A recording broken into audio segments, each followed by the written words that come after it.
Hello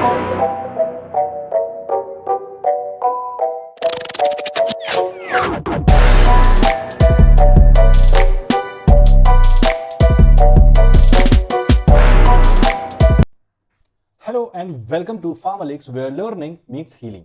बात करेंगे आज डी फार्मा एग्जिट एग्जाम के बारे में। जी हाँ, डी फार्मा एग्जिट एग्जाम से related information, important dates, eligibility, syllabus और how to prepare for exit exam, ये सभी बात आज हम इस वीडियो में करने वाले हैं। जितने भी डी फार्मा एग्जिट एग्जाम के एस्पिरेंट्स चैनल से जुड़ रहे हैं first time, do not forget to subscribe the channel, जिससे डी फार्मा से रिलेटेड सभी जानकारी आप तक सबसे पहले पहुंचती रहे। तो जैसा कि आप देख सकते हो, एग्जिट एग्जाम की जो डेट है वो अनाउंस हो चुकी है। गांधी जयंती के ठीक बाद 3, 4 और 5 अक्टूबर को जो एग्जाम है वो रखा गया है। चलिए देखते हैं वन बाय वन कि क्या कुछ अपडेट है। देखो, इंपॉर्टेंट डेट्स की सबसे पहले हम बात करेंगे कि कब फॉर्म आप अप्लाई करोगे, फॉर्म की लास्ट डेट क्या रहने वाली है, एडमिट कार्ड कब रिलीज होगा, एडिट विंडो कब तक खुला रहेगा और साथ ही साथ जो आपका रिजल्ट है वो कब आप एक्सपेक्ट कर सकते हैं। नेक्स्ट बात हम करेंगे, सर सिलेबस कब का फॉलो करना है, लेटेस्ट सिलेबस फॉलो करना है या जो हमने पढ़ा था वो फॉलो करना है, किस तरीके का जो क्राइटेरिया है वो सिलेबस को देखते हुए रखा गया है। एलिजिबिलिटी क्राइटेरिया की बात करें तो कौन से जो एस्पिरेंट्स हैं, कौन से स्टूडेंट्स हैं वो एलिजिबल हैं इस एग्जाम को देने के लिए। नेक्स्ट हम बात करेंगे, सर एग्जामिनेशन में कितने क्वेश्चंस आने वाले हैं, कैसे क्वेश्चंस को अटेम्प्ट करना है, क्वेश्चंस क्या एमसीक्यू टाइप होंगे या उनको राइटिंग बेस्ड होंगे और इस एग्जाम के लिए हमको प्रिपरेशन स्ट्रेटेजी कैसी रखनी है। तो इसी के साथ शुरू करेंगे। सबसे फर्स्ट जो हम इंपॉर्टेंट डेट्स की बात करेंगे, एप्लीकेशन जो है वो 24 अगस्त से यानी कल से चालू हो चुका है और लास्ट डेट की बात करेंगे तो 13 सितंबर इसकी लास्ट डेट रहने वाली है। एडमिट कार्ड की अगर हम बात करें तो 30 सितंबर को एडमिट कार्ड अवेलेबल हो जाएगा और आपका जो एग्जामिनेशन है वो 3 पार्ट्स में कंडक्ट किया जाएगा। और 3 पार्ट में इसलिए क्योंकि इतने सारे सब्जेक्ट्स आपने अपने 1 से 1.5 साल के ड्यूरेशन में जो पढ़ा है वो आपको 3 दिन में आपको अपेयर करके इस एग्जाम को क्लियर करना है। और यहाँ पर 3 पार्ट का मतलब 3 दिन से है, यानी कि 3, 4 और 5 को जो आपका एग्जाम होगा वहां पे आपको इसको अपेयर करना है, क्लियर करना है। रिजल्ट्स की बात करें तो आप 4 नवंबर तक से या फिर उसके 1 हफ्ते बाद तक आप इस रिजल्ट को एक्सपेक्ट कर सकते हो। सिलेबस की बात करेंगे तो यहाँ पर ER 2020 यानी कि जो लेटेस्ट रेगुलेशन आया था उसके तहत सिलेबस जो प्रिस्क्राइब्ड है उसी को आपको फॉलो करना है। लिंक डिस्क्रिप्शन में मिल जाएगी सिलेबस की, वहां से आप डाउनलोड कर सकते हो और अपनी प्रिपरेशन को स्टार्ट कर सकते हो।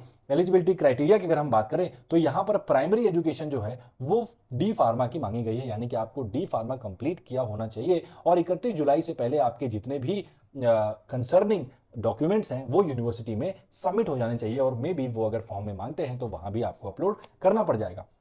एग्जामिनेशन की बात करेंगे तो भाई 3, 4, 5 को एग्जामिनेशन है, 3 दिन का एग्जामिनेशन है।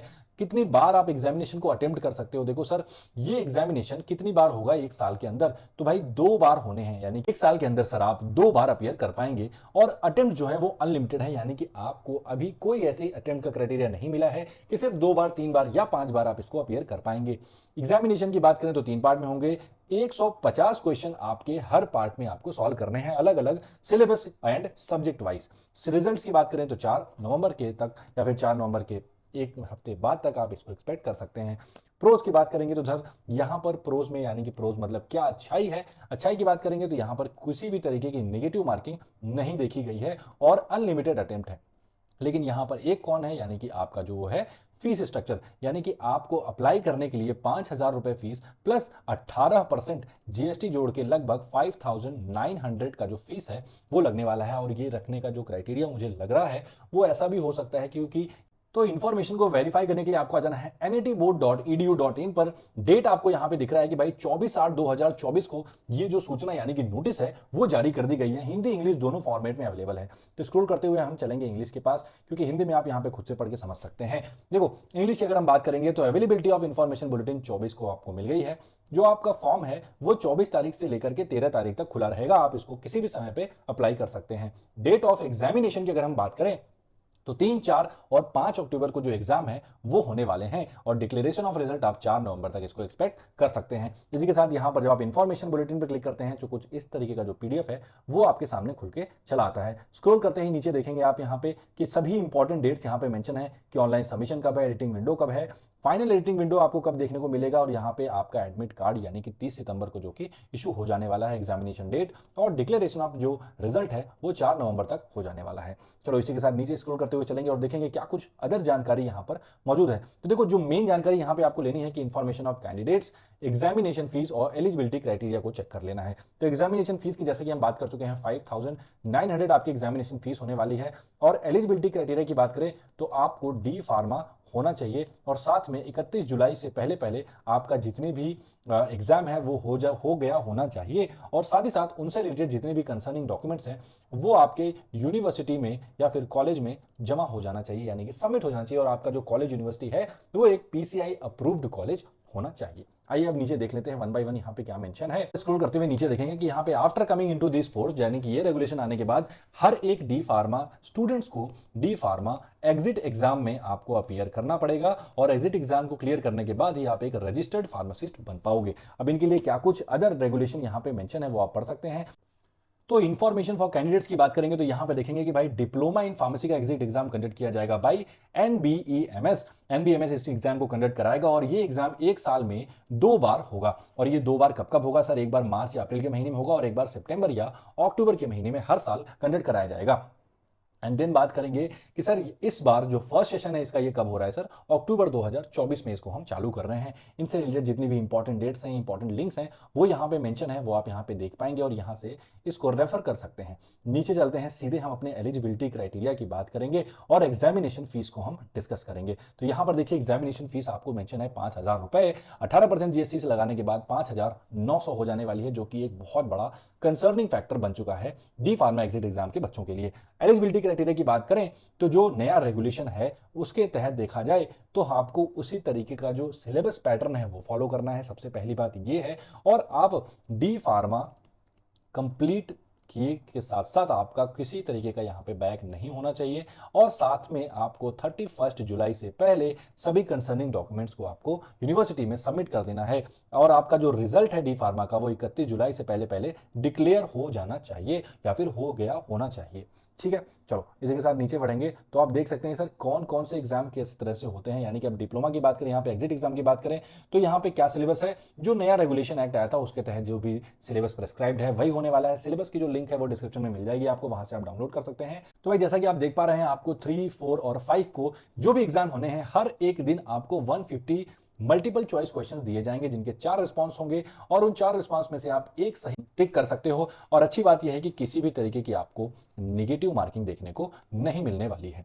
तो चलो इसी के साथ नीचे देखते हैं और क्या है यहाँ पर जानकारी। आप ये देख सकते हो कि भाई यहाँ पर जो पेपर 1, 2, 3 तीनों का जो शेड्यूल है वो आप यहाँ से देख सकते हो। भाई मॉर्निंग में जो टाइम है वो यहाँ से रेफर कर सकते हो। इसकी जो एक पीडीएफ और जो एक फोटो है वो भी हम चैनल पर अपलोड कर देने वाले हैं, जो कि आप डायरेक्टली रेफर कर सकते हैं। ठीक है, तो यहां पर 5.6 नोटिस पर आप देख सकते हो कि किसी भी तरीके की निगेटिव मार्किंग नहीं मिलने वाली है। तो और यहां पर आप अगर 50% जो क्वेश्चन है वो करते हैं तो आप यहां पे क्वालिफाई माने जाएंगे। यहाँ पे ये भी देख सकते हो कि भाई कौन कौन से सिटी में आपके जो ये एग्जाम है उसके सेंटर्स पड़ने वाले हैं। तो ये रही उसकी लिस्ट, आप यहाँ से देख सकते हैं कि अल्फाबेटिकल ऑर्डर में मेंशन है। इस पीडीएफ को डाउनलोड करके भी आप डायरेक्ट कंट्रोल F दबाकर अपनी सिटी को सर्च करते हुए यहाँ पे रेफर कर सकते हैं और देख सकते हैं, और अपने नियरेस्ट सेंटर को आप यहाँ से अप्लाई कर सकते हैं। ठीक है, और जो अलॉटमेंट है इनका, जो चॉइस ऑफ सिटी है वो first come first serve basis पे होगा। यानी कि अगर आप जल्दी भरते हैं तो आपके यहाँ पे मे भी आपको जो सीट है वो मिल जाए, यानी कि जो आपकी सिटी में ही आपको जो सेंटर है वो अलॉकेट हो जाए। अगर आप लेट करते हैं तो मे भी आपके सिटी के हिसाब से जो सीट है वो आपको अगर कम पड़ती है तो आपको दूसरे सिटी में आपको भेजा जा सकता है। तो वैसे तो हम इसको डीप में बात करने वाले हैं सिलेबस को अपने एक डेडिकेटेड वीडियो में, जहां पर हम सिलेबस को ना सिर्फ डिस्कस करेंगे बल्कि ये भी डिस्कस करेंगे कि एमसीक्यूज को कैसे अटेंड करना है इतने कम समय में, आपको इसके लिए प्रिपरेशन स्ट्रेटजी कैसे होने वाली है। तो चैनल को जरूर से जरूर सब्सक्राइब कर लें।